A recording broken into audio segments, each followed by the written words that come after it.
Hi guys, this Vishnu. ఈ వీడియోలో మనం EOS R సిరీస్ అనేది కెనాన్లో మనకి ఎంత ఫేమస్ అనేది మన అందరికీ తెలుసు. దాంట్లో మనకి కొత్త అప్డేట్ ఏమొచ్చిందంటే మనకి ఓన్లీ ఫుల్ ఫ్రేమ్ కెమెరాలే కాకుండా క్రాప్ సెన్సార్ కెమెరా కూడా రిలీజ్ అవుతుంది. దాంట్లో గిట్ట మనకి చాలా బడ్జెట్లో రిలీజ్ అవుతుంది. ఈ కెమెరా మనకి 81,000కి మనకి EOS R10 మోడల్ అనేది రిలీజ్ అవుతుంది. దీంట్లో అడ్వాంటేజెస్ ఏమున్నాయి, స్పెసిఫికేషన్స్ ఏమున్నాయి, తీసుకోవద్దా అనేది ఈ వీడియోలో కంప్లీట్గా మనం మాట్లాడుకుందాం. Let's get in to our video. Specifications వచ్చేసరికి మనకి ఇది APS-C క్రాప్ సెన్సార్ కెమెరా. మనకి దీంట్లో మనకి 24.2 మెగాపిక్సెల్ కెమెరా అయితే సెన్సార్ అయితే ప్రొవైడ్ చేయడం జరిగింది. దీంట్లో డిజిక్ 10 ఇమేజ్ సెన్సార్ ప్రాసెసర్ అయితే వచ్చింది. ISO వచ్చేసరికి మనకి 100 నుంచి 32,000 వరకు మనం చేంజ్ చేసుకోవచ్చు. వీడియో రెజల్యూషన్ 10 బిట్ రా పెట్టారు. దీంట్లో బెటర్ ఆప్షన్ అని చెప్పుకోవచ్చు 10 బిట్ రా అనేది మనకి.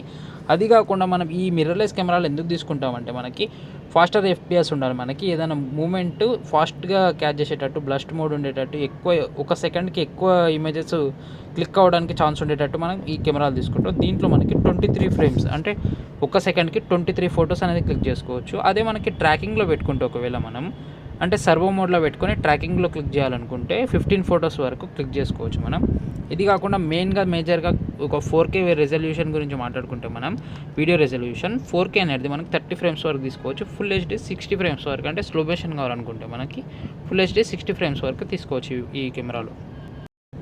నెక్స్ట్ వచ్చేసరికి మనకి ఆటో ఫోకస్ అనేది చాలా అప్డేట్ చేయడం జరిగింది. దీంట్లో dual pixel auto focus system అనేది వస్తుంది. దీంట్లో ఇంతకుముందు లాగా ఇన్ని పాయింట్స్ అనేవి కాకుండా only 100% horizontal screen, 100% vertical screen అనేది మొత్తం ఫోకస్లో ఉండేటట్టు డిజైన్ చేయడం జరిగింది. దీంట్లో 651 ఫ్రేమ్ జోన్స్ ఉంటాయి మొత్తం ఈ స్క్రీన్లో. మనకి కంప్లీట్గా ఉన్న స్క్రీన్ మొత్తం ఎవరైనా పర్సెంట్ కానీ ఏదైనా సబ్జెక్ట్ డిటెక్ట్ అయి ఉంటే మాత్రం 100 to 100 ఎక్కడ ట్రాక్ చేసినా సరే స్క్రీన్ దాన్ని బట్టి ఇది ఆటో ఫోకస్ చేయడం జరుగుతుంది. అట్లా కాకుండా ఏ పర్సెంట్ లేకుండా సబ్జెక్ట్ ఏం లేకపోయి ఉంటే ఆ స్క్రీన్లో 90%/100% అంటే హారిజంటల్గా 90% స్క్రీన్ అనేది మొత్తం ఆటో ఫోకస్ చేయగలుగుతుంది. వర్టికల్గా 100% స్క్రీన్ అనేది ఆటో ఫోకస్లో మనకి క్యాచ్ చేయగలుగుతుంది. నెక్స్ట్ మనం వీడియో రెజల్యూషన్కి వస్తే మనకి ఇందులో మనకి 4K 30 FPSలో రికార్డ్ చేయగలుగుతుంది. కానీ అదే కొంచెం డిసడ్వాంటేజ్ అని చెప్పుకోవచ్చు. దాంట్లో మనకి క్రాప్ సెన్సార్ అయితే జరుగుతుంది. 1.6 times క్రాప్ అవుతుంది ఇమేజ్ అనేది. అట్లా మనం 4Kలో రికార్డ్ చేసుకోవచ్చు. అది కాకుండా మనకి మెయిన్ అప్డేట్ ఏముందంటే దీంట్లో ఇమేజ్ స్టెబిలైజేషన్ అనేది మేజర్ అప్డేట్ అని చెప్పుకోవచ్చు. ఇంతకుముందు లాగా R సిరీస్లో ఏదైతే ఇమేజ్ స్టెబిలైజేషన్ లేదు, ఇన్బాడీ ఇమేజ్ స్టెబిలైజేషన్ లేదు, అట్లా కాకుండా ఈ R10 మోడల్లో మాత్రం ఇమేజ్ స్టెబిలైజేషన్లో optical image stabilisation and movie digital image stabilisation అని 2 ఆప్షన్స్ అయితే కంబైన్ చేసి మనకి ఈ ఫ్యూచర్ అయితే దీంట్లో పెట్టడం జరిగింది. దీనివల్ల ఏమవుతుందంటే వీడియో అనేది షేక్ అవ్వకుండా స్టెబిలైజ్డ్గా పర్ఫెక్ట్ వీడియో అనేది వస్తుంది ఈ ఇన్బాడీ స్టెబిలైజేషన్ వల్ల. నెక్స్ట్ మనం వెయిట్ వచ్చేసరికి 429 grams వెయిట్ అయితే ఉంది. లైట్ వెయిట్ కెమెరా ఇది. దీంట్లో మనకి LCD స్క్రీన్ అనేది వేరే యాంగిల్ వస్తుంది.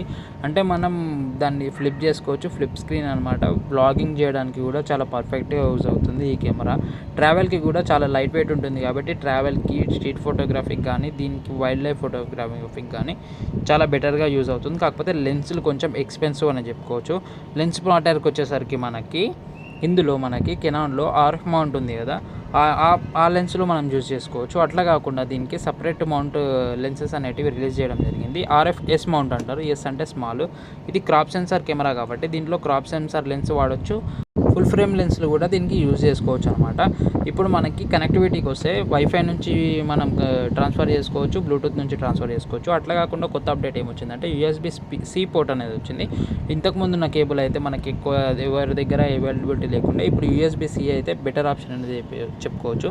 దీంతో ఈజీగా మనం ట్రాన్స్ఫర్ చేసుకోవడానికి యూజ్ అవుతుంది మనకి.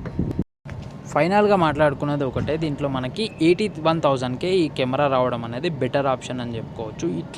ఈ కెమెరా మనకి ఓన్లీ బాడీ అనేది 81,000కి వస్తుంది. లెన్స్తో పాటు తీసుకుంటే మనకి 90,000లో వస్తుంది, ఒక కిట్ లెన్స్తో పాటు. ఇది కొనుక్కొని మనం కొంత అమౌంట్ అనేది ఇన్వెస్ట్ చేసుకొని మనం ప్రైమ్ లెన్స్ తీసుకోవడం బెటర్. మన బడ్జెట్ అనేది మొత్తం ఓన్లీ కెమెరా బాడీ మీద ఇన్వెస్ట్ చేయకుండా కొంత పర్సెంట్ అనేది కెమెరా బాడీ మీద, కొంత పర్సెంట్ అనేది లెన్స్ల మీద, మిగతాది ట్రైప్యాడ్, గింబల్ వీటి మీద ఇన్వెస్ట్ చేయడం అనేది పర్ఫెక్ట్ ఆప్షన్ అని చెప్పుకోవచ్చు. ఓన్లీ కెమెరాతోనే ఫోటోగ్రఫీ స్టార్ట్ చేయాలంటే కష్టం. కెమెరాతో పాటు సెటప్ అనేది మొత్తం ఉండాలి. అట్లా మనం ఇది 80,000లో ఇది ప్లాన్ చేసుకొని మిగతా అమౌంట్లో మనకి lighting setup, gimbal setup, tripod setup ఇవన్నీ ప్లాన్ చేసుకోవడం బెటర్ ఆప్షన్ అని చెప్పుకోవచ్చు. ఇట్లా ఏవి కొనాలనేది మొత్తం కంప్లీట్గా తెలుసుకోవడానికి నా ఛానల్ని అయితే ఫాలో అయ్యండి. వీడియోలు వచ్చితే మాత్రం లైక్ చేయడం ఖచ్చితంగా మర్చిపోకండి.